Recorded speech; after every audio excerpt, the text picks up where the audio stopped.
June Malia আমার সঙ্গে আছেন। জুন, মেদিনীপুর একটা গুরুত্বপূর্ণ লোকসভা কেন্দ্র।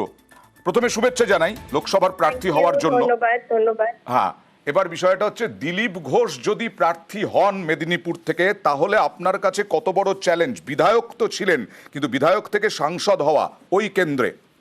যে কোনো যুদ্ধই চ্যালেঞ্জিং এবং যুদ্ধে 1 ইঞ্চি জমি ছাড়ার কোনো জায়গা নেই।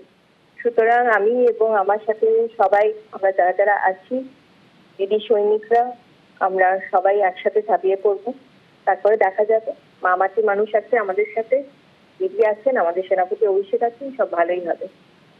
জুন, এই রাজনীতিতে আসার পরে লোকসভায় পা রাখা বিজেপির বিরুদ্ধে আপনি অন্তত কোন কোন বিষয় তুলে ধরবেন আগামী প্রচারে?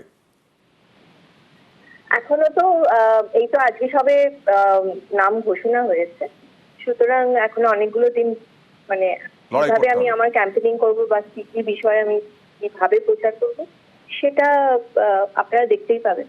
এখনই সব বলে দিলে কি করে হবে। নুসরাত প্রার্থী না হওয়া, মিমি প্রার্থী না হওয়া, এইগুলোকে কিরকম ভাবে দেখছেন?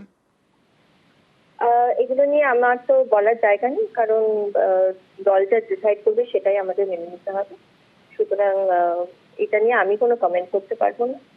এটা নিয়ে বেটার আপনারা আমাদের স্পোর্টস পার্সনদেরকে জিজ্ঞেস করবেন বা সিনিয়র নেতৃত্বকে জিজ্ঞেস করলে বেটার। Thank you. ধন্যবাদ।